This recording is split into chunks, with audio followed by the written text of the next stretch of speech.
একটু দাঁড়া দেখেন আল্লাহ বান বেরোতে একটা একটু দাঁড়া দেখেন। হ্যাঁ একটু দাঁড়া দেখেন চালু করে নিয়েছি এখন দেন আমার দেখা যা দেখা যা জয় নিতাই জয় গুরু জয় রাধেশ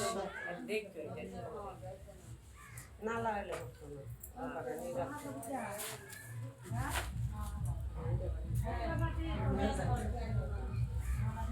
কইটা গান বাজাবো গান বাজাবো এটা সরি কথা কোনো কেমনি তা বাজলে মন্দিরে তো সব আমরা মন্দিরের নিচাছে হয় নিচাছে না অফ করে দেশে একটা বাইরে বাইরে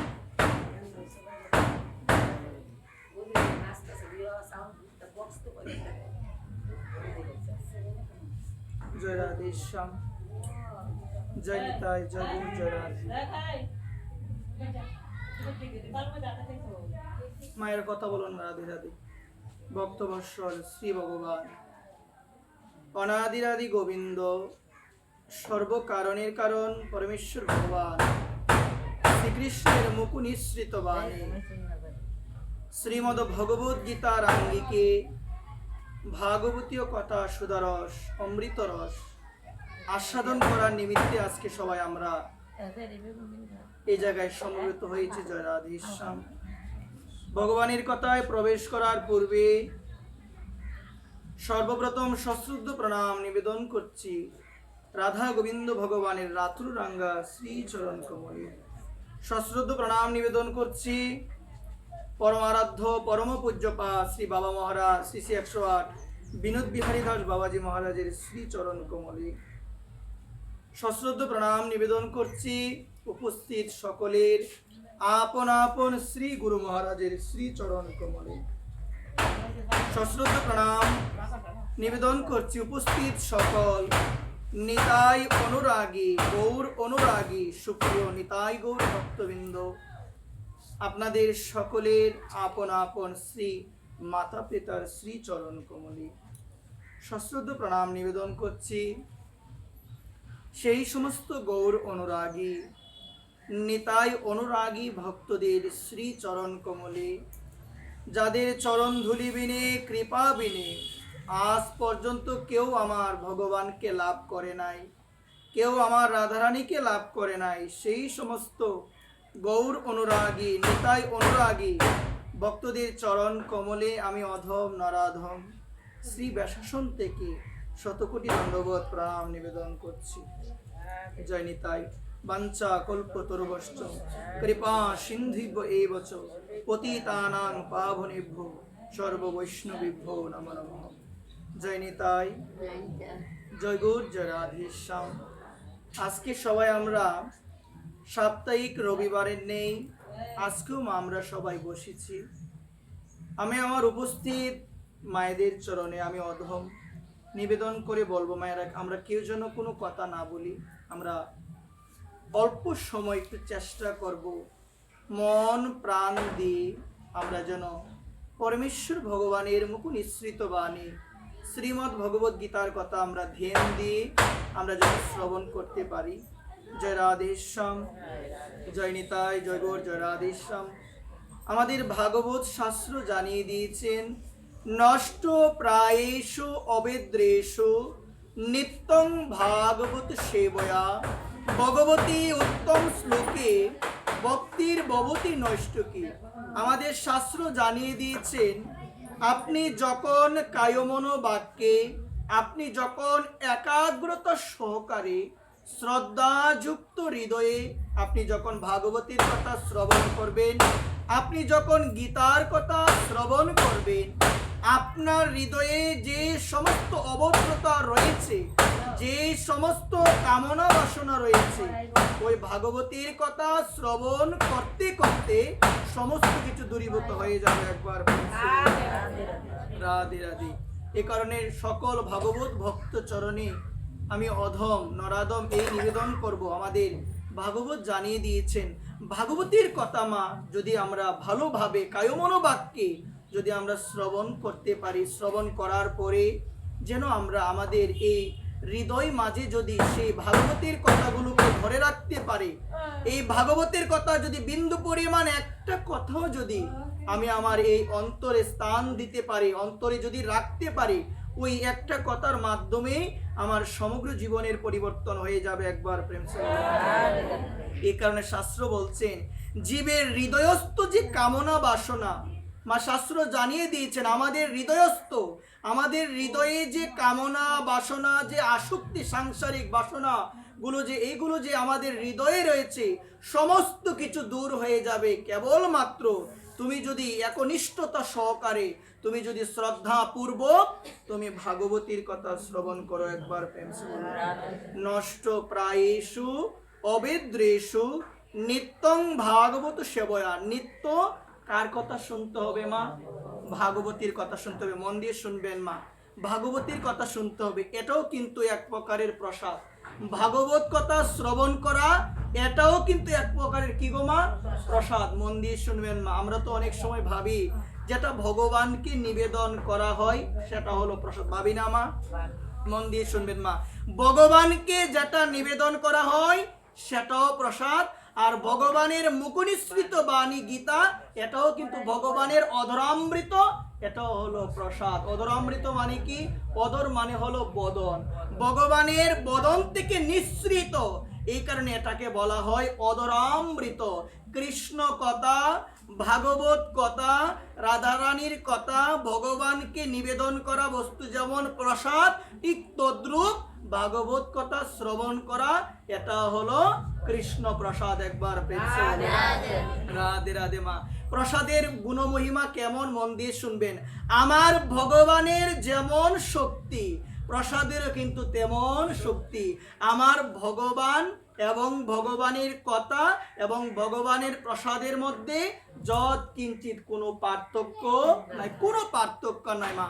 আমরা যখন চন্দন চর্চিত করে, আমরা যখন তুলসী পত্র গোবিন্দ চরণে যখন আমরা নিবেদন করি, যখন আমরা রাধারানীর চরণে যখন আমরা চন্দন চর্চিত করে তুলসী পত্র যখন আমরা নিবেদন করি, ঠিক তদ্রূপ নিবেদন করার সঙ্গে সঙ্গে কৃষ্ণর যেমন শক্তি, সেই তুলসী পত্রের মধ্যে কিন্তু তেমন শক্তি সঞ্চারিত হয়ে যায়। দেখবেন মা, আমরা ভগবানের চরণে যে পুষ্পটা মা আমরা অর্পণ করি, আমরা গ্রাণ গ্রহণ করি না মা? করি কিনা বলেন না?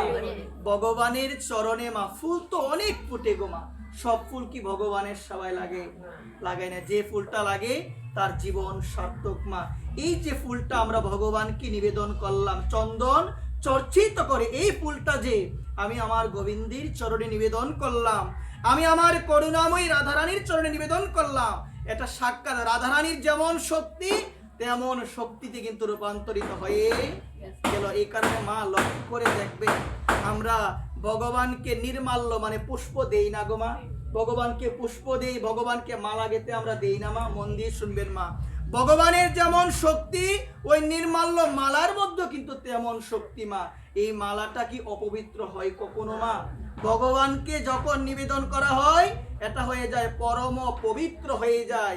এই মালাটা আমাদের করণীয় হলো শ্রদ্ধাপূর্বক ভগবানকে নিবেদন করে প্রসাদী রূপে আমরা যেন সেটা ধারণ করতে পারি, আমরাও যেন সেটা মস্তকের মধ্যে ধারণ করতে পারি। একবার এমন মহিমা মা। যখন মা কুরুক্ষেত্রে যুদ্ধ হয়েছিল মা, 18 দিন হয়েছিল। কয় দিন হয়েছিল মা? 18 দিন হওয়ার পরে যুদ্ধ যখন শেষ মা, তখন আমার প্রাণ গোবিন্দ তিনি অর্জুনকে বলেন, অর্জুন তুমি অতি শীঘ্রই রথ থেকে নামো। বলছে প্রভু অতি শীঘ্রই আমি কেন নামবো? বলছে অতি শীঘ্রই এই জন্য তোমাকে নামতে হবে, কারণ অতি শীঘ্রই যদি তুমি রথ থেকে না নামো, তোমাকে ওই রথের মধ্যে আগুনে তোমাকে বর্ষ হয়ে যেতে হবে। আগুনে তোমাকে কি হতে হবে? বর্ষ হয়ে যেতে হবে। অর্জুন পুনরায় আমার ভগবানকে প্রশ্ন করলেন, কেন আমাকে বর্ষ হয়ে যেতে হবে আগুনে? এতদিন তো আমি যুদ্ধ করেছি, এখন যদি অল্প সময় এই রথের মধ্যে আমি থাকি, কেন আমাকে বর্ষ হয়ে যেতে হবে? একবার প্রেম সে বলুন। অর্জুনের কথার প্রতি উত্তরে আমার ভগবান তিনি বললেন অর্জুনকে, অর্জুন যখন কুরুক্ষেত্রের যুদ্ধের প্রথম দিন ছিল, মন দিয়ে শুনবেন, কুরুক্ষেত্রে যুদ্ধ সূচনা হয়েছে প্রথম দিন যখন তোমার দাদুর সঙ্গে ভীষ্মের সঙ্গে তোমার যুদ্ধ শুরু হয়েছিল, ভীষ্ম যে বাণটা মেরেছিল তোমার ওই রথের মধ্যে বাণের মারার পর থেকে এটা বর্ষ শুরু হয়ে গিয়েছিল, কিন্তু এটা বর্ষ হয় নাই, কারণ এই রথের মধ্যে আমি অবস্থান করেছিলাম। একবার প্রেম সে বলুন। এটা তখনই বর্ষ হয়ে যেত, কিন্তু এই রথের মধ্যে আমি অবস্থান করেছিলাম বিদায় এটা কি হয় নাই গো মা, বর্ষ হয় নাই। অর্জুন পুনরায় প্রশ্ন করলেন, প্রভু গো, তুমি যে এই কথাটা আমাকে বললে, তাহলে তুমি তো সন্ধ্যার সময় রথ থেকে নেমে তুমি চলে গিয়েছিলে, তুমি যে আমাকে বললে তুমি রথে ছিলে বিদায় এটা বর্ষ হয় নাই, এটা আগুনে দগ্ধ হয় নাই, তাহলে প্রভু আমাকে বলো, তুমি তো প্রতিদিন রথ থেকে নেমেছো যুদ্ধের মধ্যে, তাহলে রথটা তখন কেন বর্ষভূত হয় নাই?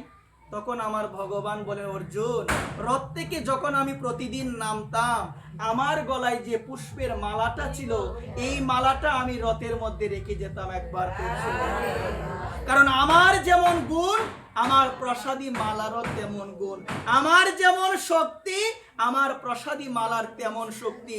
আমি প্রতিদিন যখন রথ থেকে নেমে যেতাম, আমি আমার গলা থেকে এই মালাটা খুলে আমি রেখে যেতাম এই রথের মধ্যে, এই জন্য রথের কোনো ক্ষতি হয় নাই। কিন্তু এখন যখন আমি নেমে যাব যুদ্ধ শেষ, এখন মালাটা আমি আর রাখবো না, এটা আমি নিয়েই চলে যাব, এই জন্য বলছি তুমি নেমে যাও। অর্জুন আমার ভগবানের কথা শুনে যখনই রথ থেকে নামলো, নামার পরে যখনই এক পা এগিয়ে গেল, মন দিয়ে শুনবেন, এক পা এগোনোর পরে আমার ভগবান রথ থেকে নেমেছে, সঙ্গে সঙ্গে এটা ভস্মীভূত হয়ে গিয়েছে। একবার এটা কি হলো গো মা, ভস্মীভূত হয়ে গেছে। ঠিক তদ্রূপ মা, ভগবানকে যেটা নিবেদন করা হয়ে যায় মা, এটা হয়ে যায় প্রসাদী। কি হয়ে যায় গো মা, প্রসাদী মা। প্রসাদী বস্তুকে কখনো অবহেলা করতে নাই, সেটা মালা হোক, প্রসাদ হোক, যাই হোক।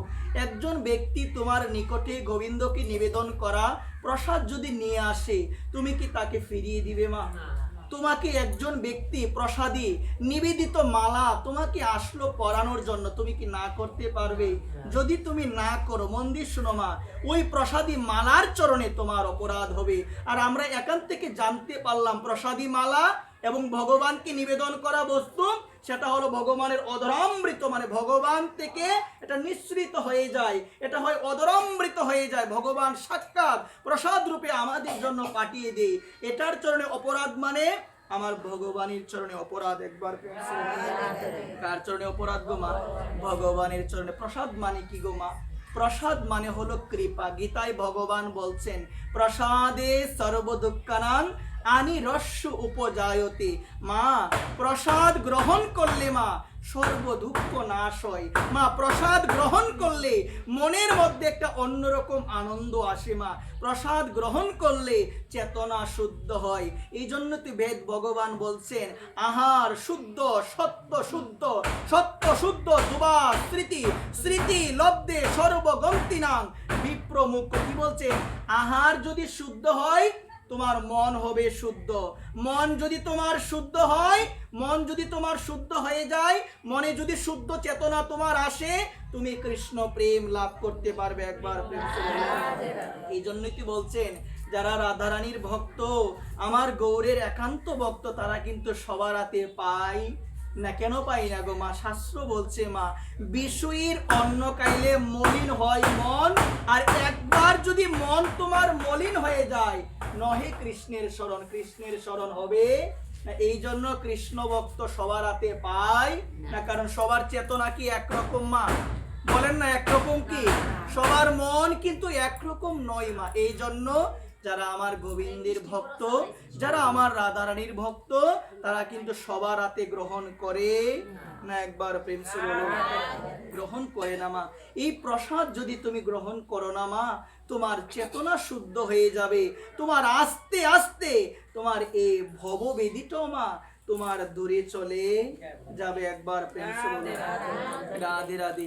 এগুলোর মাধ্যমে তোমার জানা যায় যে আমাদের পরিচয়টা আসলে কি মা। মন দিয়ে শুনবেন, যখন তোমার আহারটা শুদ্ধ হবে, অটোমেটিক তোমার মধ্যে এহেন চিন্তা আসবে যে আমার প্রকৃতপক্ষে আমার পরিচয় কি মা। মন দিয়ে কথাগুলো একটু জেনে যান মা। আমার প্রকৃত পক্ষে পরিচয়টা কি? আমাকে যদি কেউ জিজ্ঞাসা করে আমি কত পরিচয় দিই, আমি ব্রাহ্মণ, আমি ক্ষত্রিয়, আমি বৈশ্য, আমি শূদ্র, আমি দেবনাথ, আমি অমুক সাহা, কত পরিচয় দিলাম, দেই না মা? দিই কিনা বলেন না? আমরা নানান ধরনের পরিচয় দিই, কিন্তু মা শাস্ত্র জানিয়ে দিয়েছেন তুমি যে এই পরিচয়গুলো দিলে এর মধ্যে একটাও কি তোমার আসল পরিচয়? এর মধ্যে একটু আমার আসল পরিচয় নয় মা। এটাই তো জানা দরকার। বর্তমান হলো তথ্য যোগাযোগ প্রযুক্তির যুগ। এখন আমরা অনেক কিছু জানি, কতগুলো গ্রহ আছে, গ্রহের দূরত্ব কেমন, মাটির নিচে কি আছে, বিশ্বের সর্বশ্রেষ্ঠ ধনীকে, কোন জায়গার মধ্যে কি হচ্ছে, সব কিছুতে আমরা জানি না মা? বর্তমান মোবাইলের মাধ্যমে, টিভির মাধ্যমে আমরা এই জায়গায় বসে থেকে নানান ধরনের নানা কিছুই আমরা জানলাম, কিন্তু যেটা জানা প্রয়োজন এই জীবনটা লাভ করে সেটাই আমরা জানলাম। সেটা কি জানো মা? আমি কে? সেটা হলো আমি আসলে কে। তুমি এত কিছু জানলে কোথায় কি হয়, বিশ্ব ব্রহ্মাণ্ডে কোথায় কি আছে, কত গ্রহ নক্ষত্র, কত কিছু জানলে, কিন্তু সনাতন গোস্বামী বলছেন যেটা জানা প্রয়োজন সেটাই তুমি জানলে না। যখন সনাতনের সঙ্গে আমার মহাপ্রভুর সাক্ষাৎ হলো, সনাতন মহাপ্রভুকে প্রণাম জানিয়ে বললেন যে প্রভু গো, কে আমি? কে আমি? কেন আমায় যারে তাপত্রয়, ইহা আমি নাহি জানি, আমার কেমনে মঙ্গল হবে? একবার প্রেম সে বলো। সনাতনের মতো একজন ভক্ত মহাপ্রভুর সঙ্গে সাক্ষাৎ যখন হলো, মহাপ্রভুকে বলেন প্রভু গো, আমি কে? আমি কে মা? এটাই তো জানা প্রয়োজন। সর্বপ্রথম আমাকে জানতে হবে, আসলে আমি কে। তুমি নিজেকেই জানলে না, আর ভগবানকে জেনে ফেললে তুমি? এত সহজ? আগে নিজেকে জানো। এই দেহটা তুমি নয় মা। মন দিয়ে শুনবেন, গীতা আপনারা যারা পড়েন, গীতা আপনারা যারা শুনেন, যদি মন দিয়ে শুনে থাকেন আপনারা জানবেন, গীতায় বলছেন এই দেহটা আমার পরিচয় নয়। এই দেহের সাথে যাদের সম্পর্ক তারা কেউ আমার ছিল না, কেউ আমার থাকবে না। ওই জন্য শাস্ত্র বলছেন, বেদ ভগবান বলছেন, অথাত ব্রহ্ম জিজ্ঞাসা, জিজ্ঞাসা করো তুমি কে। মনকে জিজ্ঞাসা করো তুমি কে। চৈতন্য চরিতামৃতে বলছেন, গীতায়ও বলছেন। গীতায় কি বলছেন গো মা? মাময় ভাংশ জীব লোক জীবভূত সনাতন। আমরা হলাম ভগবানের অংশ। কার অংশ গো মা? আমরা হলাম ভগবানের অংশ, আমরা হলাম ভগবানের দাস। জীবের স্বরূপই নিত্য কৃষ্ণ দাস, যবে জীব এই কথা ভুলে গেলা, মায়ায় তার গলায় বাঁধিলা। একবার প্রেম সে বলো। শাস্ত্র বলছেন তোমার আমার, আমরা যারাই আছি মা, মন্দির শুনেন, আমাদের সকলের পরিচয় হলো আমরা কার অংশ মা? মাময় বাংশ জীব লোক জীবভূত সনাতন। গীতায় বলছেন আমরা হলাম গোবিন্দের অংশ, আমরা হলাম গোবিন্দের দাস। আমাদের একটাই করণীয় মা, আমাদের একটাই করণীয়, তাকে ডাকতে হবে। আগে নিজেকে জানো, তারপরে ভগবানকে জানতে হবে। কেন মা? এই যে মানব জীবনটা পেয়েছি, এটা কি আমার নিজের ইচ্ছায় পেয়েছি? আমি কোথায় আসব? কার ঘরে জন্ম হবে? ব্রাহ্মণ ঘরে জন্ম হবে, না ক্ষত্রিয় ঘরে আমার জন্ম হবে, না বৈশ্য ঘরে আমার জন্ম হবে, না শূদ্রের ঘরে আমার জন্ম হবে? এটাকে আমার নিজের ইচ্ছায় হয়? কার ইচ্ছায় হয় গো মা? এটা ভগবানের ইচ্ছা হয়। আমার মৃত্যু কখন হবে? এটা কি আমার ইচ্ছায় হবে? এটা কার ইচ্ছা হবে? এটাও ভগবানের ইচ্ছা হবে। সমস্ত কিছু যদি ভগবানের ইচ্ছায় হয়, এবং আমার এটাও জানা প্রয়োজন, আমার এই মানব জীবন ভগবান আমাকে দিয়েছে একমাত্র তার নাম গুণকীর্তন, তার ভজন করার জন্য। একবার প্রেম সে বলো। অন্য কোনো কিছুর করার জন্য জয় নাই। এই কারণে মন দিয়ে শুনবেন, শুধুমাত্র জয় দিবেন, রাধারানীর জয় দিবেন, গোবিন্দের জয় দিবেন। অন্য কোনো কিছুর জয় দেওয়ার জন্য এই জন্মটা হয়েছে মা। কার জয় দিবেন? রাধারানীর জয়, আমার গোবিন্দের জয়, আমার রাধারানীর জয় দিবেন মা। রাধারানীকে প্রাণ ভরে ডাকবেন, প্রভুকে ডাকবেন মা, কারণ প্রভুকে ডাকার জন্য এই মানব জীবনটা পেয়েছি। এই জীবন পেয়ে যদি, মন দিয়ে শুনবেন মা, এই জীবন পেয়ে যদি মা ভক্ত চরণে আশ্রয় নাই নিলাম, এই জীবন পেয়ে যদি গোবিন্দকে ভালোভাবে নাই ডাকলাম, মা বুঝবেন এই জীবনটা আমার বৃথা। একবার প্রেম সে বলো। সেই সম্বন্ধ নাহি যার, বৃথা জনম গেল তার, সেই পশু বড় দুরাচার। বলছেন নিতাইয়ের সঙ্গে যার সম্বন্ধ নাই, ধর্মের সঙ্গে যার সম্বন্ধ নাই, তাকে কি মানুষ বলা যায় মা? বলেন না, মানুষ বলা যায়? আমি জন্ম নিলাম মানব কুলে, অথচ ধর্মের সঙ্গে ভগবানের সঙ্গে আমার যদি কোনো সম্পর্কই না থাকে মা, আমি দেখা মাত্র নাম মাত্র মানুষ, কিন্তু আমি এখনো মানুষ হতে পারি না। ওইখানে বলছেন সেই সম্বন্ধ নাহি যার, বৃথা জনম গেল তার, সেই পশু বড় দুরাচার, নিতাই না বলিলে মুখে, মজিলে সংসার সুখে, বিদ্যা কুলে কি করিবে তার। আমার উদ্ধার কিভাবে হবে মা? আমি বদনে একবার বলি না হা নিতাই, তুমি বিনে জগতে আমার আর কেউ নাই। আমি একবার বলি না হা নিতাই গৌর হরি বল, আমি একবার বলি না নিতাই তুমি মোরে দয়া করো, তুমি বিনে জগৎ সংসারে আমার আপন বলিতে আর কেউ না। একবার প্রেম সে বলো, প্রভু বিনে, প্রভুর নাম বিনে জগতে তোমার আপন আর কেউ না। এই কারণে সকল ভক্ত চরণে আমি অধম নরাধম নিবেদন করে বলবো মা, এই জীবনটা পেয়েছি যেটা বিশেষভাবে জানা প্রয়োজন। মহাপ্রভুর কথাটা এটা বিশেষভাবে জানা প্রয়োজন। জানলে আমরা আমাদের এই মনুষ্য জীবনে, আমরা ভক্তি জীবনে আমরা উন্নতি করতে পারবো। মহাপ্রভুর 4টা কথা মানা প্রয়োজন। কয়টা কথা গো মা? এটা আপনারা সবাই শুনেছেন, কম বেশি সবাই জানেন মা। এই মহাপ্রভুর 4টা কথা যদি মা জীবনে নাই ধারণ করতে পারলাম মা, এই জীবন আমার বৃথা মা, এই জীবনটাই আমার বৃথা।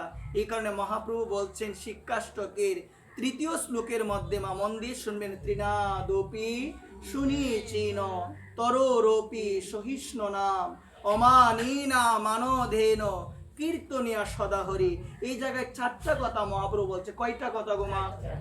4টা কথা। একটু জেনে যাও মা, জানা প্রয়োজন মা। এটি না জানলে জীবনের তেমন উন্নতি হবে না। মনুষ্য জীবন বলেন, ভক্তি জীবন বলেন, এই 4টা জিনিসকে হৃদয়ে ধারণ করলে তবেই তো আপনি ভগবানকে পাবেন, অন্যথায় পাবেন না। বলছে কি জানো মা? তৃণাদপি মানে তৃণ হতে নিচু মা। দেখবেন মা, বনের মধ্যে বিশাল বড় বড় গাছ থাকে না মা? বলেন না, থাকে কিনা? যখন ঝড় হয় এই গাছগুলো কি আগে ভেঙে পড়ে না? কিন্তু তৃণ মানে গাছ, গাছের কি তেমন কিছু হয়? তেমন কিছু হয় না। মহাপ্রভু বলছেন তৃণ হতে নিচু হতে হবে মা। যে মাথাটা নত করে রাখে সেই তো শিখতে পারে মা, যে মাথাটা উঁচু করে রাখে সে তো কিছু শিখতে পারে না মা। পারে কি মা? যদি শিখতে চাও মাথাটা নত করে রাখতে হবে মা। মন দিয়ে শুনবেন, যখন রাবণ বধ হয়েছিল মা, রাবণ বধ হওয়ার পরে প্রভু শ্রী রামচন্দ্র লক্ষ্মণকে বলেছিল রাবণ হলো মহাজ্ঞানী, রাবণ অনেক জানে, লক্ষ্মণ তুমি রাবণের কাছে যাও, অন্তিম উপদেশ তুমি গ্রহণ করে আসো। এই কথা বলার পরে লক্ষ্মণ না করেছিল যদিও, কিন্তু ভগবানের কথা শুনে লক্ষ্মণ পুনরায় গিয়েছিল। যাওয়ার পরে দেখলো রাবণ শুয়ে আছে। কে শুয়ে আছে গো মা? রাবণ শুয়ে আছে। রাবণের মস্তকের পাশে দাঁড়িয়ে রাবণকে প্রণাম দিয়েছিল, কিন্তু রাবণ মা কিচ্ছু বলে নাই। রাবণ যখন কিছু বলে না, লক্ষ্মণ তো একটু রাগান্বিত অবস্থায়, তাকে রাগটা বেশি, তো লক্ষ্মণ পুনরায় ভগবানের কাছে ফিরে গেলেন।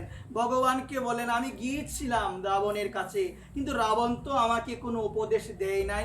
বলছে তুমি যখন রাবণের কাছে গিয়েছিলে তুমি রাবণের কোন দিকে দাঁড়িয়েছিলে? বলছেন দাদা আমি রাবণের মস্তকের পাশে দাঁড়িয়েছিলাম। একবার প্রেম সে বলো। তখন আমার প্রভু রামচন্দ্র, তখন আমার প্রভুর কথা বলো না, তখন আমার প্রভু রামচন্দ্র তিনি যে শিক্ষাটা দিয়েছিলেন মা লক্ষ্মণকে উপলক্ষ করে, এটাই আমাদের জানা প্রয়োজন। বলেছিলেন কোনো কিছু যদি কারো কাছ থেকে প্রাপ্ত করতে চাও তার মস্তকের পাশে দাঁড়ালে হবে না, তার চরণের পাশে দাঁড়াতে হবে। দেখো তুমি গিয়ে চরণের পাশে দাঁড়াও, রাবণ তোমাকে অন্তিম উপদেশ তোমাকে দান করবে। এই কথা শোনার পরে মা দেখো আমাদেরও জীবনে এরকম প্রয়োজন মা, যেখানে গেলে আমি কিছু পাবো মা। মা আমরা যার কাছ থেকে কিছু পাই তার সঙ্গে সম্পর্কটা ভালো থাকে না? বলেন না মা? তোমার যে ছেলে তোমাকে সবকিছু দেয়, দেখবে সেই ছেলের সাথে তোমার যোগসূত্রটা বিশাল। যে কুচ খবর নেই না তার সঙ্গে কি সম্পর্ক তেমন থাকে? এই জায়গায় বলছেন যেখানে গেলে আমি পাবো মা, যেখানে গেলে জীবনের সর্বশ্রেষ্ঠ ধনটা আমি পাবো, সেটাই তো হলো সাধু সঙ্গ। যেখানে গেলে কিছু পাওয়া যায়, যেখানে গেলে কিছু লাভ হয়, সেখানে যাবেন। কিভাবে যাবেন? হরিদাস ঠাকুরের মতো যাবেন। হরিদাস ঠাকুর সবার পিছনে পিছনে থাকতো মা, সবার পিছনে থাকতো মা। এই যে 64 মহন্তের ভোগ হয়, 64 মহন্তের ভোগের মধ্যে অনেকগুলো জিনিসপত্র দেওয়া হয়, অনেকগুলো আসন দেওয়া হয় মা। এই যে আসনগুলো দেওয়া হয় একদম সর্বশেষ দিকে, একদম কিনারের দিকে হরিদাস ঠাকুরের আসনটা থাকে। হরিদাস সবার পিছনে পিছনে থাকতেন। শিক্ষা দিলেন যারা ভক্ত হবে মাথাটা নত করে রাখবে, কখনো মাথাটা গুরু বৈষ্ণবের চরণ উঁচু করে তাকাবে না, সর্বদা গুরু বৈষ্ণবের চরণের দিকেই রাখবে। একবার প্রেম সে বলো, মাথা কখনো উঁচু করিও। সাধুকে দেখেছো মাথা নত করবে, সাধুর কাছে গিয়েছো একদম চুপ করে জয় নিতাই বলে সাধুর চরণে বসে যাও, সাধু তোমাকে জ্ঞান দিবে, জ্ঞান প্রাপ্ত করো। কিন্তু সাধুর কাছে গিয়ে নিজেকে প্রতিষ্ঠা করার জন্য তুমি কি কি করো সাধুর কাছে গিয়ে বলা যাবে? এখন তো বর্তমান সময়ে সাধুগুরু বৈষ্ণব আসলে আমরা বলে বেড়াই যে আমি প্রসাদ বুঝি, এত কিছু করি, এত মালা করি, এই করি সেই করি। মা এটা বলতে নাই মা। যখন চঞ্চলতা প্রকাশ করবে সাধু তোমাকে জ্ঞান দিবে না, কারণ যারা চঞ্চল হয় তারা জ্ঞান ধরে রাখতে পারে না। যারা স্থির হয় দেখবেন বৈষ্ণবগণ তারা ভাবে তাকে যদি কিছু বলি তাহলে সে হৃদয়ে সেটা রাখতে পারবে। একবার প্রেম সে বলো। আজকে লক্ষণ শুনো মা।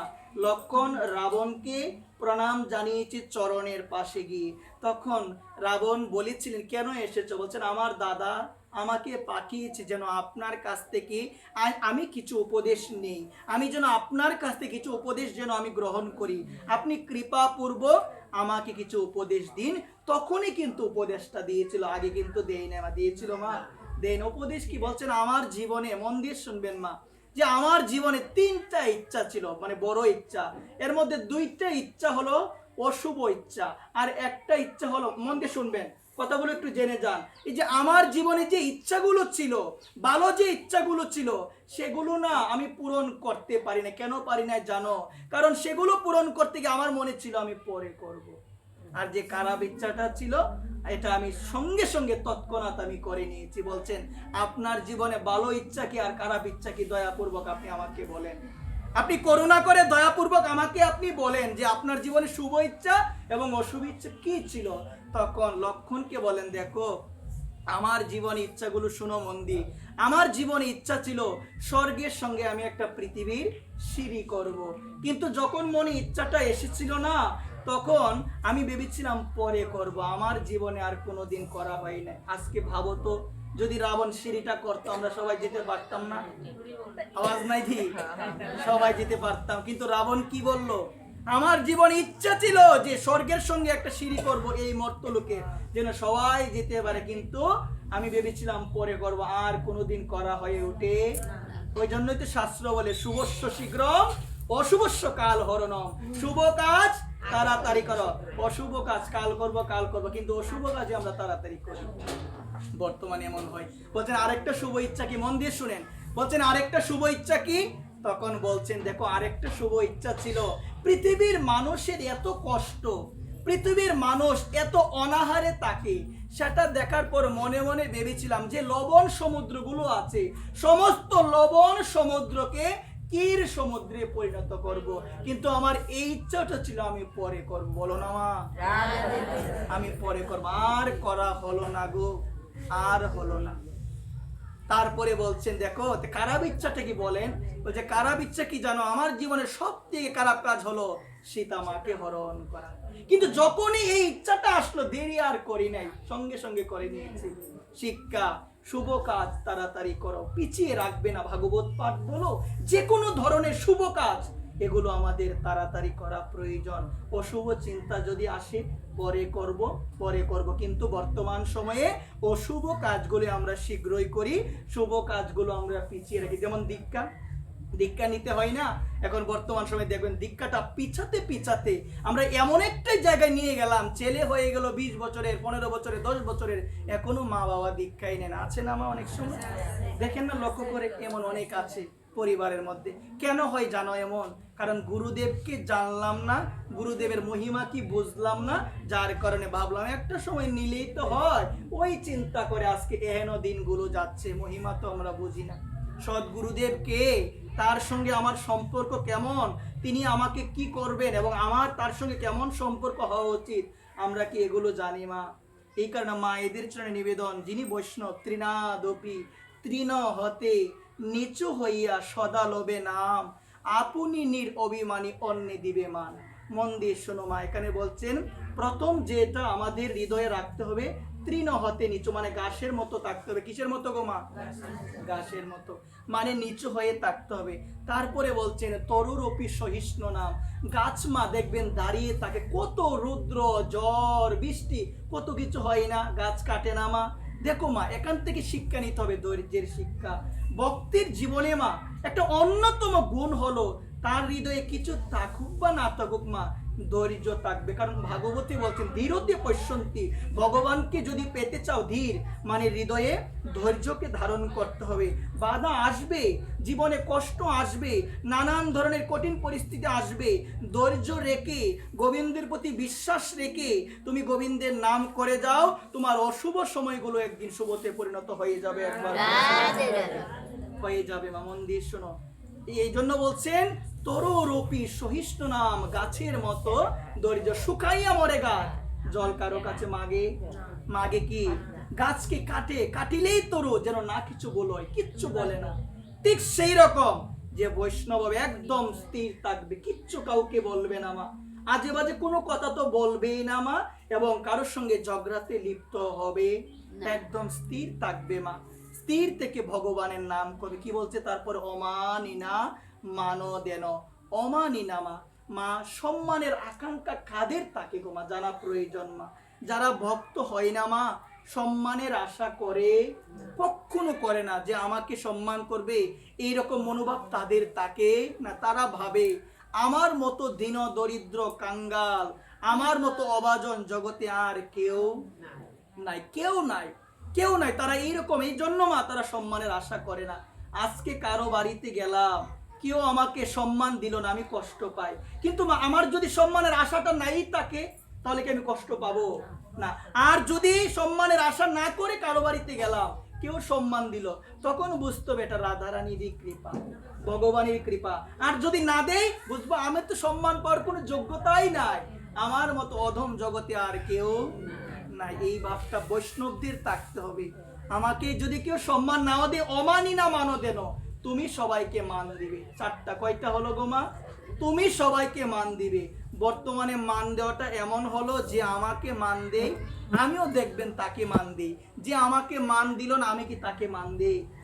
হবে না মা। এই চারটা জিনিস হৃদয়ে ধারণ করা প্রয়োজন। তোমরা হয়তো অনেক কিছু শুনেছো জীবনে, অনেক ভাগবত পাঠ শুনেছ, কিন্তু আমি বলি কি, আমার কলিযুগ পাবন অবতার, আমার গৌর সুন্দর, আমার গৌর সুন্দরের চারটা কথা যদি হৃদয়ে ধারণ করতে পারো, তাহলে তুমি হরি কীর্তনের অধিকারী হবে।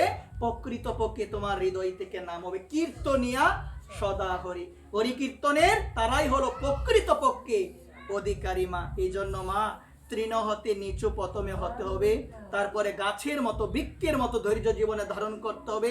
তোমাকে কেউ বকুক, তোমাকে কেউ গালি দেখ, তুমি সেগুলোতে কর্ণপাত না করে তুমি ভগবানকে ডাকবে। কেন? বিপদে সম্পদে রাখিবে যে পদে, সেই পদ কেন তুমি ভাবো না? যিনি তোমাকে বিপদে, সম্পদ মানে হলো সুখ, যিনি তোমাকে সর্বদা রক্ষা করে, তোমার করণীয় হলো তাকে নিয়ে সর্বদা ভাবা। এই জন্যই তো শ্রী শ্রী অনুকূল ঠাকুর তার একটা বাণীতে তিনি বলছেন, ভাবছ বসে চলবে কিসে, ভাববার তুমি কে, বাবার যিনি ভাবছেন তিনি, তুমি ভাবো তাকে। একবার ভাবনা করার আমরা কেউ নই মা, আমরা শুধু তাকেই ভাববো, আমরা শুধু ভগবানকে নিয়ে চিন্তা করব। গীতাই তো বলছেন, মনমনা ভব মদ ভক্ত মদ জাজি মাম নমস্কুর, তোমরা তোমাদের মনটাকে আমার চরণে দিয়ে দাও। আমরা সবাই যেন মা আমাদের এই মনরূপী পাখিটাকে যেন গোবিন্দের শ্রীপাদ পদ্মে আমরা যেন নিযুক্ত করতে পারি। সবাই বলো না?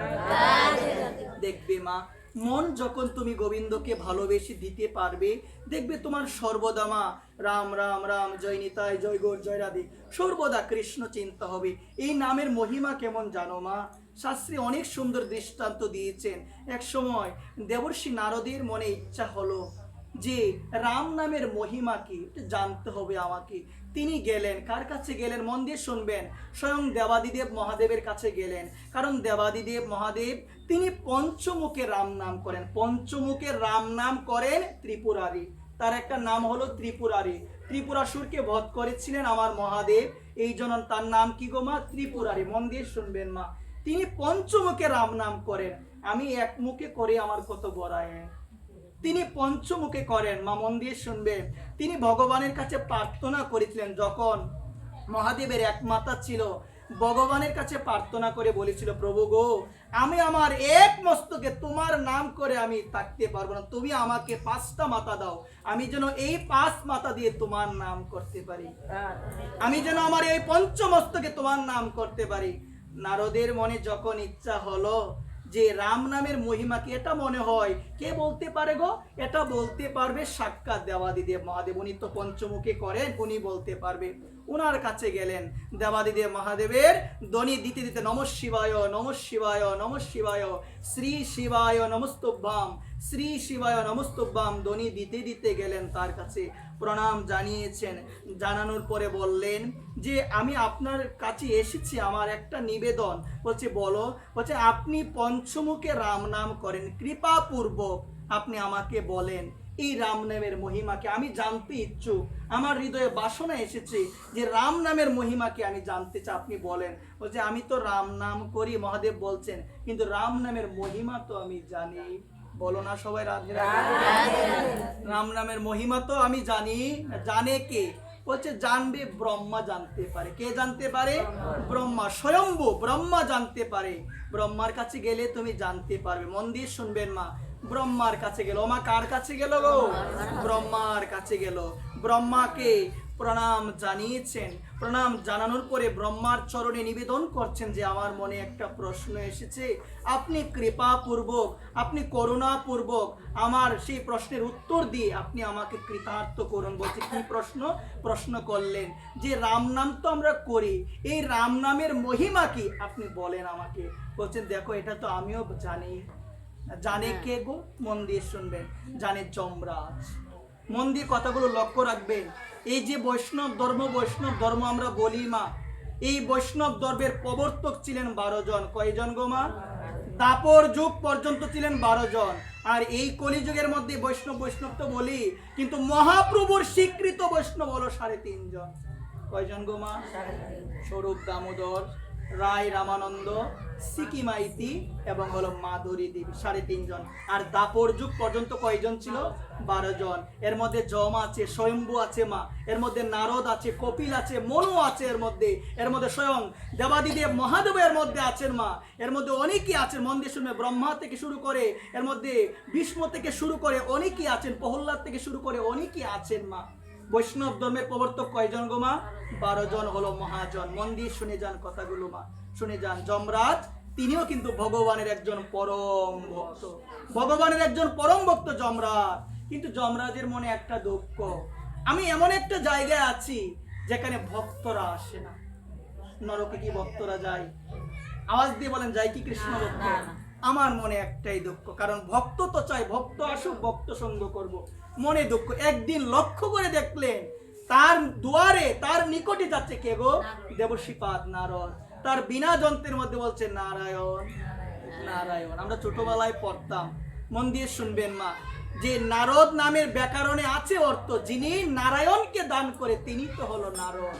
নারায়ণ নারায়ণ বিনা যন্ত্রে ধ্বনি করতে করতে গেলেন যমলোকের মধ্যে।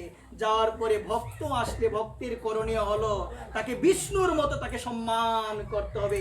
সম্মান দিয়েছেন পুষ্প চন্দন আদি দ্বারা, তাকে ভূষিত করেছেন, তার গলার মধ্যে খুব সুন্দর নির্মাল্য পরিয়ে দিয়েছেন, তাকে তার আসনে তাকে বসিয়েছে।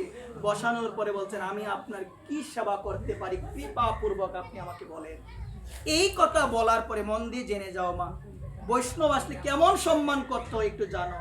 এই কথা বলার পরে বলছেন কি সেবা করতে পারি। তখন দেবশ্রীপাদ নারদ বললেন, দেখো আমার মনে একটা প্রশ্ন এসেছে, এই প্রশ্নের উত্তর পাওয়ার জন্য প্রথমে গিয়েছিলাম সাক্ষাৎ শম্ভুর কাছে, মানে দেবাদিদেব মহাদেবের নিকটে গিয়েছিলাম, উনি উত্তরটা দিতে পারে নাই। তারপরে গিয়েছিলাম কার কাছে? ব্রহ্মার কাছে, ব্রহ্মাও দিতে পারে নাই।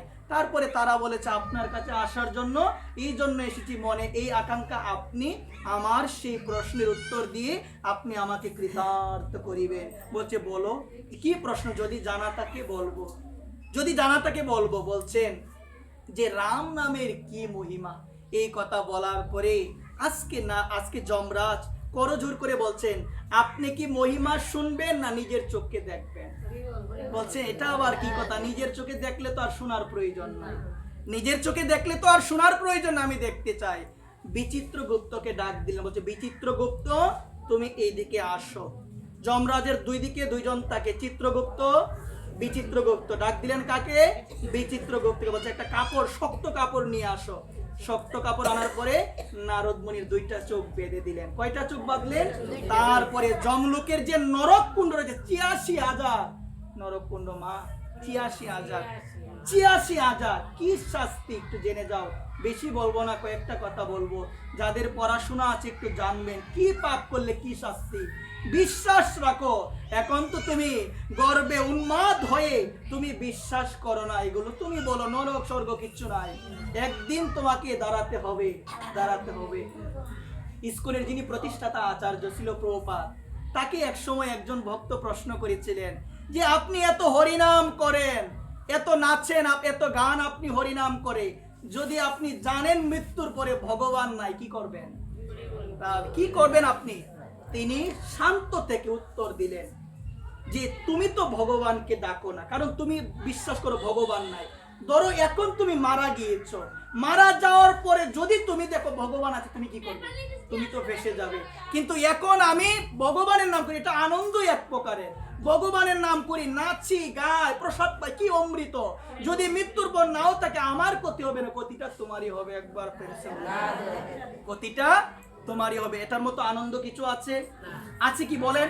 তাহলে কি উত্তরটা দিলেন? যদি আমি জানি যে যদি তিনি না থাকে আমার তেমন কিছু হবে না, কারণ এটা আনন্দই এক প্রকারের। কিন্তু তুমি যদি ডাকলে না, মানলে না, এখন যদি দেখতে বা মৃত্যুর পরে আছে তিনি, তুমি তো ফেসে যাবে। একবার বলো না রাধে রাধে, তুমি তো একেবারে ফেসে যাবে। এখানে রাধে রাধে বলবেন, সর্বদা রাধারানীকে ডাকবে।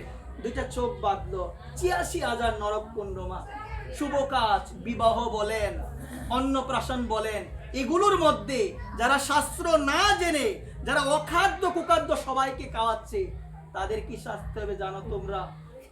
মন দিয়ে শুনবেন মা, এই নরক কুণ্ডে নিয়ে গিয়ে মা মন দিয়ে জেনে যাও, বিবাহ নামক শুভ কাজ এখন তো বর্তমানে ট্রেন্ডিং চলছে, এগুলো হবে মা। এই সমস্ত কার্যের মধ্যে যারা এহেন কার্যগুলো করে, এই ৮৬ কুণ্ডের মধ্যে যে কোনো একটা কুণ্ডের মধ্যে নিয়ে গিয়ে আমাদের যে বর্ষি বলে না মা, বর্ষি আমাদের এই জিহ্বার মধ্যে বিদ্ধ করে আমাদের দাঁড় করিয়ে রাখবে। আর যারা একাদশী করে না তাদের শাস্তি জানো? যারা একাদশী করলো না তাদেরকে ফুটন্ত গরম তেলের মধ্যে এপিট ওপিট দুইটাই বাঁচবে। একবার যারা হরিভক্তকে নিন্দা করে তাদেরও এমন একটা নরকে যেতে হবে যে কঠিন শাস্তি। মা জানা প্রয়োজন, বিশেষভাবে জানা প্রয়োজন। যখন না তুমি এগুলো জানবে, দেখবে তোমার মধ্যে একটা ভয় কাজ করবে, তোমার মধ্যে একটা ভয় কাজ করবে যে আমি কি করছি। সাক্ষাৎ পরীক্ষিত মহারাজ ভয় পেয়ে গিয়েছিলেন এগুলো শুনে, বলছে আমার কি গতি হবে। শুকদেব বললেন, শুকদেব মুনি বলেন ভয় পেও না, তুমি ভাগবত কথা শ্রবণ করেছো, তুমি ভাগবত কথা শ্রবণ করেছো, তোমার আর কোনো ভয়। আমাদেরও তদ্রূপ, যে করে নিতাই নাম তার জম্বয় তাকে না। এই জন্যই তো জানিয়ে দিয়েছেন অজীবের ভয় নাই, ভয় নাই, চেয়ে দেখো পরম দয়াল নিতাই চাঁদ এসেছে, মধুমাখা নাম ভয় নাই। এগুলো থেকে আমাদের মুক্ত থাকতে হবে মা। এগুলো যারা করে মা তাদের যে কি গতি হবে একটু জেনে যাও মা। আজকে এত কুণ্ডের মধ্যে নিয়ে গেল, এত চিৎকার আদি, এগুলো দেখার পরে সে অবাক হয়ে গিয়েছেন, তার হাত পা কাঁপছে, চোখ তো বাদামা। চিৎকার গুলো শোনার পরে নারদ মুনি কাঁপছেন, বলছে এটা কিসের আওয়াজ? বলছেন এখানে পাপীদের শাস্তি দেওয়া হয়, এখানে পাপীদের একদম তারা যে কর্ম করেছে সেই কর্ম অনুযায়ী শাস্তি দেওয়া হয়।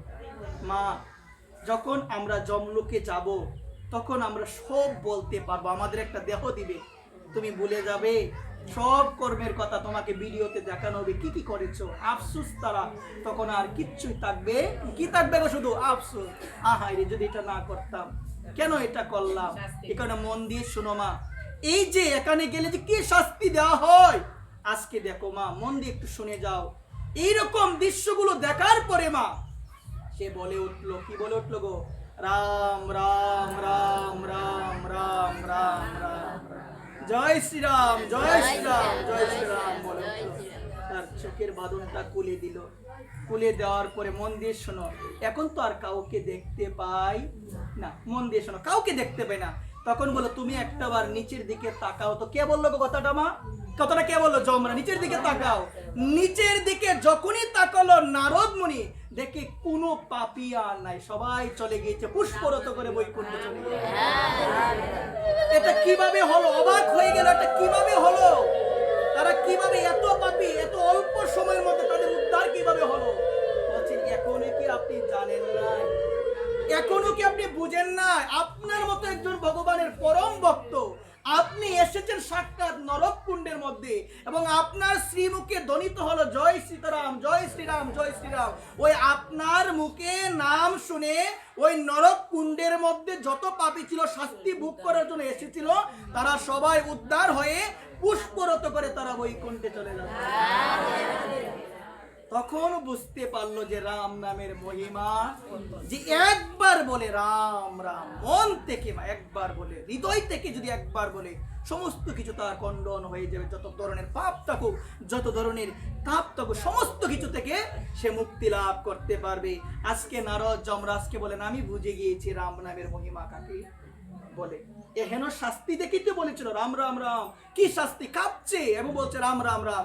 ওই রাম নামের ধ্বনি শুনে সবার উদ্ধার হয়ে গেল। আমাদের হবে না মা? যদি মা শ্রদ্ধা পূর্বক নিন্দা ছেড়ে দাও, হিংসা ছেড়ে দাও, এখনো সময় আছে। আমি জানি না কয়জনের পরিবর্তন হচ্ছে, তবু একটাই কথা বলবো, এখনো যে সময় আছে এগুলো ছেড়ে দাও। আস্তে আস্তে নিজেকে চেষ্টা করো পরিবর্তনের জন্য। যেখানে আজে বাজে আলোচনা হয় সেখানে যেও না মা। হাতের মধ্যে একটা কাউন্টার রাখবে বা মালা রাখো, যাই রাখো, সর্বদা যেন মা হরি নাম, হরে কৃষ্ণ কৃষ্ণ কৃষ্ণ হরে হরে, হরে রাম রাম রাম হরে হরে, হরে কৃষ্ণ কৃষ্ণ কৃষ্ণ হরে হরে, হরে রাম রাম রাম। সর্বদা ভগবানকে ডাকো এবং এই ভাগবত পাঠে আসো। কোথায় আসতে হবে মা? এই ভাগবত পাঠে আসো মা। এটা এমন একটা জায়গা মা, একটু জানো মা মন দিয়ে। এই জায়গায় আসলে না মা, মন যদি খারাপও তাকে ভালো লাগে, লাগে না মা? মা বলেন না, ভালো লাগে কি না?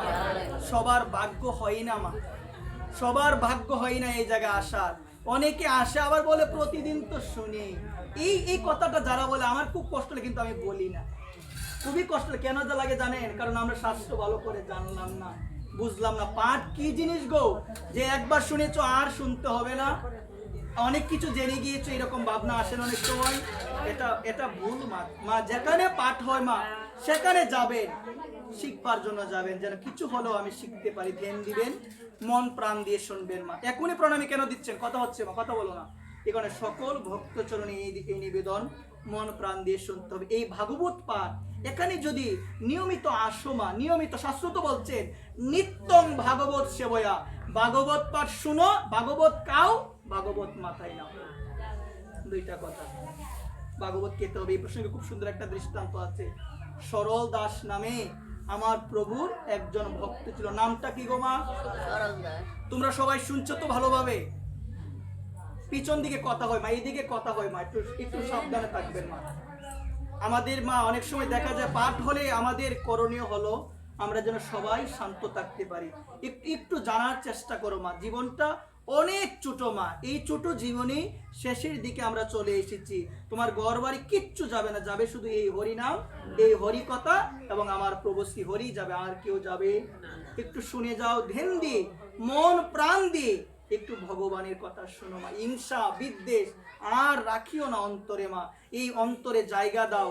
যত বড় ঘর করো, যত বড় সিংহাসন আনো না কেন, যদি এই ছোট্ট ঘরটার মধ্যে, হৃদয় নামক ঘরটার মধ্যে যদি গোবিন্দের জন্য একটা আসন না বানাতে পারো, ওই সিংহাসন দিয়ে কি হবে গো মা?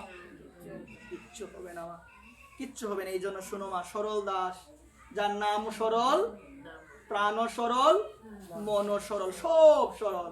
ওই সরল দাস নামে আমার প্রভুর একজন একনিষ্ঠ ভক্ত। ঠিক তদ্রূপ মা, ভক্ত হতে গেলে মা মনটাকে কি করতে হবে গো মা? সরল, কুটিনাটি ছেড়ে দাও, কুটিনাটি পরিহারি একান্ত হইয়া গোবিন্দ ভজন করো। কুটিনাটি ছাড়ো, মন থেকে হিংসা পরিত্যাগ করো, সরল হইয়া আমার ভগবানকে ডাকো, আমার রাধারানীর নাম করো। ওই সরল দাসের এত গভীর ভক্তি ছিল মা, এত নিষ্ঠা ছিল ভগবানের নামে, ভাগবত কথায়। দেন দিয়ে শুনবেন মা, মনোযোগ দিয়ে শুনবেন মা, সে ভাগবত কথা শোনার জন্য কতটুক পাগল ছিল, আর আমার কিরকম চিন্তা একটু জানবেন মা, মন দিয়ে শুনবেন। সরল দাস কাঙ্গাল ভক্ত তো বাজারের মধ্যে গিয়ে বিভিন্ন ধরনের কি জানে বলে, ডানা না ডাকনা, ডাকনা বলে, মন দিয়ে শুনবেন মা, এটাকে ডাকনা বলে। ডাকনা বিক্রি করে, কি বিক্রি করে গো মা? ডাকনা বলেন, চাউলি বলেন, এগুলো সে কি করে গো? বাজারে বিক্রি করে। মন দিয়ে শুনবেন মা, এই যে এগুলো বিক্রি করে, প্রতিদিনের মতো সে একদিন বাজারে গেল কি বিক্রি করার জন্য মা?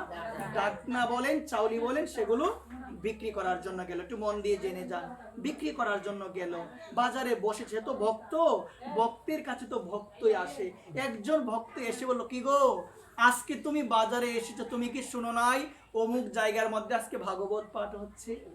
তুমি কি শুনো নাই? বলছে না, আমি তো শুনি নাই, অমুক জায়গার মধ্যে ভাগবত পাঠ হচ্ছে। এই কথা শোনার পরে মা কিচ্ছু বলে নাই, কোন জায়গা কোন বাড়িতে ভাগবত পাঠ হচ্ছে কিচ্ছু বলে নাই। সমস্ত ঢাকনা চাউল এগুলো রেখে সে রওনা দিয়ে দিয়েছে, দৌড় দিয়েছে মা। আর সে ডেকে ডেকে বলছে, কি গো তুমি জানবে না কার বাড়িতে হচ্ছে ভাগবত পাঠ? তুমি কোথায় যাবে? তুমি তো এমনিতে পাবে না কোথায় হচ্ছে ভাগবত পাঠ। সে কোনো কথা না শুনে মা দৌড় দিল। সরল দাস নিজের ঢাকনাগুলো রেখে দৌড় দিল, কি শোনার জন্য গো মা? একটাবার চিন্তা করে দেখেন, কতটুক, কত বড় ভক্ত, কতটুক ভাগবত কথা আকৃষ্ট হলে নিজের জিনিস রেখে আজকে দৌড় দিয়ে। সে ডেকে বললো, কি গো জিনিসগুলো কি রেখে যাবে না? বলছে জিনিস বেঁচে থাকলে অনেক পাবো, কিন্তু ভাগবত কথা যদি হারিয়ে যায় তো সহজে আর পাবো, যদি চলে যায় আর পাবো না, সময়ের অপব্যবহার হবে, আমি চলে যাচ্ছি। দৌড় দিয়েছে, কিন্তু তার কথাটা শুনলই না। কোথায় হচ্ছে ভাগবত পাঠ? দৌড় দিল। দৌড় দেওয়ার পরে এমন একটা জায়গায় এসেছে, এখন আর যাবে কিভাবে? 3 রাস্তার মোড়। আহা, কোন দিকে যাবে গো? এদিক ওদিক তাকালো, কাউকে পায় না। হঠাৎ একটা বাড়ি দেখতে পেল, একটা বাড়ি দেখতে পেয়েছে। এই বাড়িতে কেউ যায় না। এই বাড়িতে তাকে একজন হীরাবাই, যে ছিল এক প্রকারের পাষণ্ড মা, যে অনৈতিক কাজ কারবার করতো, তার বয়ে কেউ যেত না তার কাছে মা। কিন্তু সরল দাস তো আর জানে না মা, জানে কি? জানে না। সেই চিন্তা করলো, এই বাড়িতে যদি যাই, এই বাড়িতে যদি কোনো মা অথবা বাবাকে পাই, তাকে যদি জিজ্ঞাসা করি অবশ্যই সে জানতে পারে। সেই বাড়িতে গেল, গিয়ে ডাকছেন, মাতাজি কেউ আছেন ঘরে? মাতাজি কেউ আছেন ঘরে? হঠাৎ হীরাবাই চিন্তা করলো, আরে আমি তো লোককে ধরে আনি, আজকে অজান্তি চলে এসেছে আমার বাড়িতে। কে চলে এসেছে? দরজা খুলে দেখো মা। সে চিন্তা করলো, যখন মাতাজি বলে ডাকছে, সে ভাবলো নিশ্চয়ই কোনো ধরনের সাধু এরকম হবে আর কি। সে মাথার যে কাপড়টা না এত বড় করে দিয়েছে, বৃন্দাবনের মায়েরা এভাবে দেয় মা। এটা একটু জানবেন, ভাগবত পাঠে মা ক্যাশটা দেখাবেন না কাউকে মা। এই ক্যাশটাকে একটু ঢেকে রাখবেন, মন দিয়ে শুনবেন মা। এটা ঢেকে রাখতে হবে। মন্দিরে যাবেন, ভাগবত পাঠে আসবেন, এই ক্যাশটাকে ঢেকে রাখবেন। শুধুমাত্র এই ক্যাশ দেখার অধিকার 2 জনের, তোমার স্বামী আর এক হলো জগৎপতি আমার ভগবান একবার। এটাকে একটু ঢেকে রাখার চেষ্টা করতে হবে। আজকে এত বড় দিয়েছে মা, দেখো ভক্ত কিন্তু চোরকে দেখলো ভক্ত ভাবে, চোর কিন্তু ভক্তকে চোর ভাবে। যার মনোভাব যেমন সে ভাবে তেমন। আমার মনে যদি কুটিনাটি থাকে, আমি ভাববো আমার মার মনে মনে এমন আছে। আর যদি আমার মনটা ভালো হয়, আমার মাও অনেক ভালো। আমি অনেক সময় কথা বলতে গিয়ে বলে আমার মা অনেক ভালো, অন্যরা বলে তুমি কি জানো সব কিছু? কিছুদিন আগে তুমি কি জানো তাদের ব্যাপারে? আমি বলছি আমার জানতে হবে না, যতটুক জানি ততটুক নিয়ে থাকি, বেশি দিকে গিয়ে আর লাভ নাই। একবার প্রিন্সে বলছে আমার মাও না, আমার মা অনেক ভালো। কেন? তুমি তোমার মনের মাধ্যমে তোমার বিচার হয়। তোমার মন যদি পতিত অবস্থায় থাকে, নিকৃষ্ট অবস্থায় থাকে, তোমার চিন্তাটাও এই চিন্তাই হবে, অন্যকে দেখে তোমার এহেন ভাবনাই আসবে। মা একটু জেনে যাও, আজকে মায়ের এই কাণ্ড দেখি, এত বড় ঘুমটা দেখে সে মনে মনে ভাবলো আমার মা মনে অনেক বড় এক ভক্ত, অনেক বড় এক ভক্ত, কারণ স্বাভাবিকভাবে কৃষ্ণ ভক্ত মায়েরা এতটুকু গুণটা দেয়, আর উনি যেহেতু এতটুকু দিয়েছে উনি হলো বড় ভক্ত। এখন সে পঞ্চাঙ্গ প্রণাম করবে, এদিকে হীরাবাই চিন্তা করলে একটু মজা করবে, তো সে তো অন্যরকম পাষণ্ড লোক, সে ভাবলো কি সে পঞ্চাঙ্গ প্রণাম করে আমি তাকে একদম দণ্ডবত প্রণাম করবো, দণ্ডবত প্রণাম। সে ভাবলো আরে বাবা আমার মা তো অনেক বড় ভক্ত, আমার মা তো অনেক কিছু জানে, মায়ের চরণে ধরেছে। মা বলছে আমার চরণ চারো, চরণ চারো। বলছে মা চরণ চারবো না, আগে বলো ভাগবত পাঠ কোথায় হচ্ছে। বলছে কি পাঠ? জীবনে শুনেই নাই না। কি পাঠ? ভাগবত পাঠ। বলছে এটা কি করে? কাইনা মাথায় দেয়। এই কথা শুনে ভাবলো আরে আমার মা তো একদম তত্ত্ব জানা ভক্ত, ভাগবত কিন্তু কায়ও, ভাগবত কিন্তু মাথায় দেয়। ভাবনা কিরকম দেখেন, ভক্তের চিন্তা। বললো কি আর ভাবলো কি, তার কথার সাথে মিলালো কি, একটাবার ভাবেন ভক্ত কিরকম। বলছে ভাগবত কি কায়না মাথায় দেয়। সে ভাবলো আরে আমার মা তো অনেক কিছু জানে, ভাগবত কায় কিভাবে? কান দিয়ে।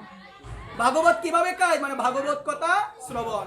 ভাগবত পাঠ যখন শেষ হয় ওই ভাগবতকে নিজের মস্তকে নিতে হয়। এখানে তো বলছে ভাগবত কাই না মাথায় দে। এই কথা শুনে বলছে মা বলো বলো। সে বলছে আরে ওর মতো পাগলের থেকে যদি বাঁচতে চায় তাহলে যে কোনো একটা রাস্তা দেখিয়ে দিত। বলছেন ওই ডান পাশের রাস্তা দিয়ে চলে যাও। সে তো জানে না মা, ডান পাশের রাস্তা দিয়ে চলে যাও। হীরাবাই বলল সরলদার ডান পাশে দূর দিল, একদম দূর। কিন্তু ভাগ্যক্রমে কি হলো জানো মা, ওই ডান দিকে ভাগবত পাঠ হচ্ছিল। একবার ভাগবত পাঠে বসেছে, ভাগবত শুনছে। এইদিকে দুর্ভাগ্যক্রমে হীরাবাইয়ের বাড়িতে অনেকেই জানে অনেক কিছু আছে, ডাকাতের আগমন হলো। ডাকাত যখন গেল হীরাবাইয়ের বাড়িতে, হীরাবাই তো ডাকাতকে কিচ্ছু দিবে না। একজন ডাকাত রেগে গিয়ে তার মস্তকটা ছেদন করে দিয়েছে, মস্তক ছেদন করে। এদিকে ভাগবত পাঠ শেষ হয়েছে। সরল দাস ভাবলো মাকে গিয়ে একটা ধন্যবাদ দিয়ে আসি, মার জন্যই আজকে ভাগবত শুনতে পেলাম। মার কাছে যাবে, বাড়ির কাছে গিয়ে দেখে অনেক বীর।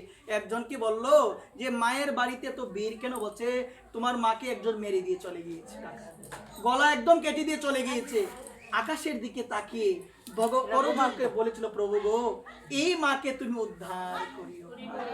এই মায়ের কারণে প্রভু আজকে ভাগবত শুনেছি প্রভু, ও যেখানেই থাকুক না কেন আমার মাকে তুমি উদ্ধার করিও। প্রার্থনা দিয়ে চলে গিয়েছে সরলদা। এইদিকে তার গতি হলো কোথায় গো? যমলোকে গেল। যমদূত এসে নিয়ে গেল। যমলোকে শাস্তি দেওয়া হবে, কোনো শাস্তি তার শরীরে লাগে না, কোনো শাস্তিই লাগে না। যমরাজের কাছে আসলো। কার কাছে আসলো? যমরাজের কাছে যমদূতগণ নিয়ে আসলো। বলছেন প্রভু ওকে আমরা শাস্তি দিচ্ছি কিন্তু কোনো শাস্তি ওর শরীরে লাগছে না, ওর ব্যথা নাই, কিচ্ছু হচ্ছে না। তখন বিচিত্রগুপ্তকে ডাক দিয়ে বললেন দেখো তো একটাবার ওর জীবনে কেমন ছিল। বলছেন আমি সব জানি, ওর জীবনে কোনোদিন পুণ্য করে নাই, কিন্তু মৃত্যুর ঠিক 2 ঘন্টা পূর্বে একজন ব্যক্তিকে দেখিয়ে দিয়েছিল ভাগবত পাঠে যাওয়ার রাস্তা। আপনারা বলেন সে কি জেনে দিয়েছিল নাকি অজান্তে দিয়েছিল? নিজের ইচ্ছায় দিয়েছিল না এমনিতে বিরক্তি সহকারে দিয়েছিল? বিরক্তি সহকারে। এখন যমরাজ ভাবলো আমিও তো জানি না, যে আমি এটা জানি ভাগবত পাঠে গেলে, ভাগবত পাঠে শুনলে, ভাগবত অর্চন করলে কি ফল হয় আমি জানি, কিন্তু ভাগবত পাঠে যাওয়ার রাস্তা দেখিয়ে দিলে কি হয় এটা তো আমি জানি না। এখন আমি কি বলবো? এখন চিন্তায় পড়ে গেলেন। ভাবলেন এটার সমাধান মনে হয় ব্রহ্মা দিতে পারে। কে দিতে পারে গো? একটু জেনে যাও, কে দিতে পারে? বলছে তুমি এখানে থাকো, আমরা ব্রহ্মার কাছ থেকে জেনে আসি। দেখো মা সে কি বলো জানো হীরাবাই? বলছে তোমরা কি জানি জেনে আসবে, জেনে এসেও যদি আমাকে শাস্তি দাও আমাকে নিয়ে চলো তোমাদের সঙ্গে, একটু জানবেন আমার কিচ্ছু করেছিল জীবনে মা? কিচ্ছু তো করেন, আমাকেও নিয়ে চলো যে তোমাদের সঙ্গে। বলছেন তাহলে চলো। বলছে আমি তো হেঁটে যেতে পারবো, জীবনে কোনোদিন আমি ভালোভাবে হাঁটিই নাই, পালকিতে করে আমি চলেছি। নিয়ে আসো পালকি, পালকিতে করে যাব। পালকি নিয়ে আসলো। কি আর করবে পালকি? মন দিয়ে শুনবে। পালকি নিয়ে আসলো মা, এটা কোনো গল্প কথা না, সাক্ষাৎ ঘটনা। পালকি নিয়ে আসলো। পালকি নিয়ে আসার পরে কি হলো জানো মা? বলছেন যমদূত তোমরা নিয়ে চলো। বলছেন ওরা ধরলে আমি যাবই না, ওদের যে চেহারা দেখলে আমার বই করে, ওরা নিলে আমি যাবো না। বলছে কে নিয়ে যাবে? বলছেন ও যে বিচিত্রগুপ্ত আর আপনি নিয়ে চলে। কি আর করবে? একজন নিল এক কাঁধে আর একজন নিল এক কাঁধে, বহন করতে হবে। কার কাছে গেল? ব্রহ্মার কাছে। ব্রহ্মার 2 জন স্ত্রী। কয়জন স্ত্রী? একজন হলো সাবিত্রী, একজন হলো গায়ত্রী। ডাক দিয়ে বললেন যে তোমরা একটা বরণডালা সাজাও, দেখো সাক্ষাৎ বিচিত্রগুপ্ত যমরাজ একজন ভক্তকে নিয়ে আমার কাছে আসছে, কি সাজাও? বরণডালা সাজিয়ে নিয়ে এসেছেন। যমরাজ বলে, আরে কি সাজিয়েছো? আর ও ভক্ত নয়, ও হলো একটা পাষণ্ড, একদম অনাচারী ব্যক্তি। বলছে, তাহলে আপনারা কেন বহন করে নিয়ে এসেছেন? সমস্ত ঘটনা খুলে বললো। ব্রহ্মা বলছে, এটা সমাধান তো আমিও জানি। জানে কে? এটা সমাধান তো আমি জানি কে? বলছে, মনে হয় মহাদেব জানতে পারে। মন দিয়ে শুনবেন মা, কথাটা কিভাবে আসে দেখো। মহাদেব জানতে পারে। এদিকে যমরাজ বলছেন, তাকে নিয়ে আসতে আসতে আমার স্কন্ধে মানে কাঁধের মধ্যে ব্যথা হয়ে গিয়েছে, ব্যথা হয়ে গিয়েছে, আমি তো ভালোভাবে নিতে পারবো না। তখন ব্রহ্মাকে বলছেন, আপনিও ধরেন, আপনিও ধরেন। আজকে 3 জন মিলে, কয়জন মিলে গো? কোথায় যাচ্ছে? শিব লোকে যাচ্ছে। দেবাদিদেব একবার প্রেম সে বলো। মা পার্বতী দূর থেকে দেখলেন 3 জন আসছে, একজনকে রথের মধ্যে বসিয়ে মাও বরণডালা সাজালো। বলছে, কি কেমন ভক্ত জানি আসছে আজকে শিবলোকের মধ্যে, তাকে গিয়ে বরণডালা দিয়ে আমি তাকে স্বাগতম জানাই। সুস্বাগতম, সুস্বাগতম। আজকে ভক্তের চরণধুলি পড়বে আমাদের কৈলাসের মধ্যে। এই চিন্তা নিয়ে যখন গেল, ব্রহ্মা বলে, ও কোনো ভক্ত? সমস্ত ঘটনা খুলে বললো। মন দিয়ে শুনবেন। সমস্ত ঘটনা খুলে বলার পরে দেবাদিদেব মহাদেবকে বললেন, আপনি কি জানেন যে যে ভাগবত পাঠে যাওয়ার রাস্তা দেখিয়ে দেয় তার কি গতি হয়? বলছে, এটা তো সঠিকভাবে আমিও বলতে পারবো। বলতে পারবে কে? বলছে, যার ভাগবত সেই বলতে পারবে। যার ভাগবত সেই বলতে। ভাগবত কা? সাক্ষাৎ ভগবান নারায়ণ, সাক্ষাৎ ভগবান গোলক বিহারী আমার ভগবান শ্রীকৃষ্ণ। যার ভাগবত সেই বলতে পারবে। এদিকে বিচিত্রগুপ্ত বলছেন, আমারও কাঁধে ব্যথা হয়ে গিয়েছে, আরেকজন ধরলে ভালো হয়। তখন সে বলে উঠল, হীরাবাই, যে দেবাদিদেব মহাদেব আপনি ধরে। আজকে ভাবের একটা বার শুনবেন মন দিয়ে, এটা কি মহিমা। এই জায়গায় আসো, এটাও বৃন্দাবন। একা আসিও না, পারলে 2-3 জন নিয়ে আসো।